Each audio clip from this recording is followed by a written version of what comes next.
Apertura de aduanas, documentos para extranjeros y retirada de alambres. México y Estados Unidos alivian las tensiones de la migración. Las recientes citas diplomáticas entre ambos países se concretan en algunas medidas para frenar el éxodo de miles de personas. Las últimas reuniones entre Estados Unidos y México, en pleno descanso navideño, para tratar el espinoso asunto de la migración comienzan a servir algunos gestos.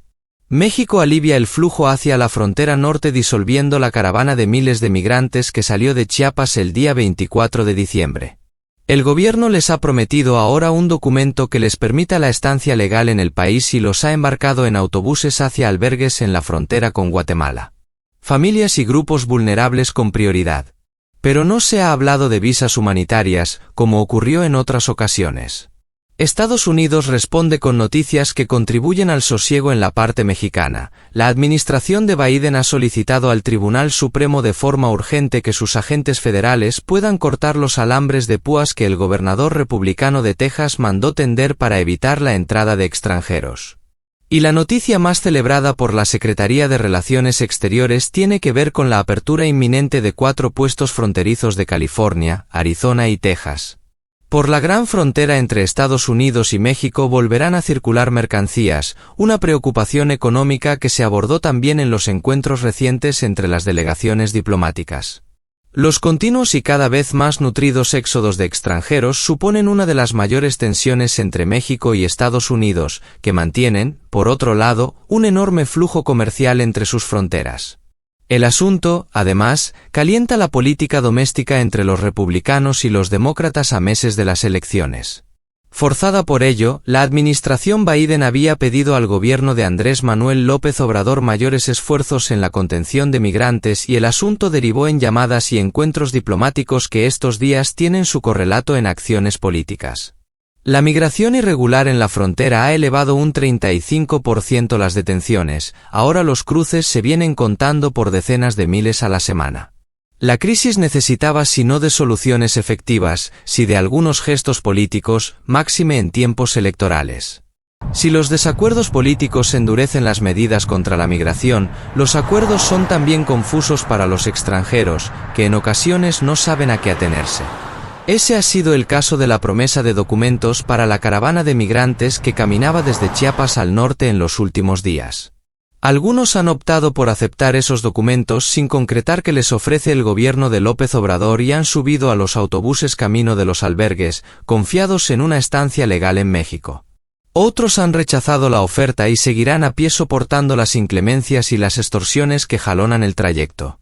Hace 4 días que 30 migrantes desaparecieron cuando viajaban en un autobús en Tamaulipas, uno de los estados más peligrosos de México, donde los extranjeros son secuestrados por el crimen organizado para servir a su causa o liberados tras recibir dinero a cambio. Ya se ha dado con ellos. El gobierno aseguró que se trataba de un levantamiento atípico por el abultado número de personas, pero no es la primera vez que esto ocurre. Contingentes superiores en número se dieron en otras ocasiones con un final fatal. Los apuros políticos también se dan al interior de Estados Unidos, donde el gobierno federal y el estatal de Texas, gobernado por el polémico republicano Greg Abbott, están inmersos en pleitos judiciales para determinar a quién le corresponde tender alambres de púas o quitarlos. Abbott lleva gastado más de $11 millones en 70.000 rollos de concertinas. Tras varios fallos y apelaciones, ahora es el Tribunal Supremo quien debe decidir sobre la cuestión.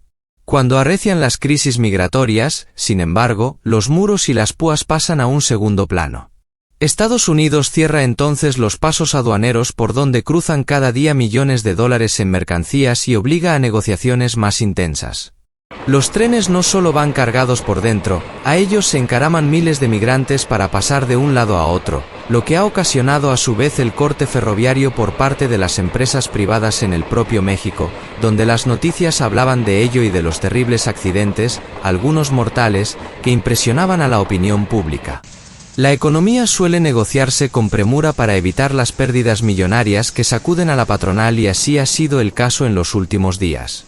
La última reunión, celebrada el 27 de diciembre, resultó en el acuerdo de intensificar esfuerzos para interrumpir el tráfico de personas, la trata y las redes criminales, y seguir trabajando para promover vías de movilidad humana legales. Estados Unidos concedió abrir las puertas a la mercancía y tratar el problema en los países de origen, donde se quejan de los bloqueos estadounidenses sobre sus economías como una de las causas del éxodo humano sin precedentes que se vive en estas fechas. No es la única, las razones políticas y de libertad también suponen un acicate para buscar el exilio, como es el caso de Nicaragua, Cuba o Venezuela, entre otros. En respuesta a ello, probablemente se verán en México a partir de ahora algunas acciones encaminadas a frenar el traslado de migrantes en su camino a Estados Unidos de una u otra forma.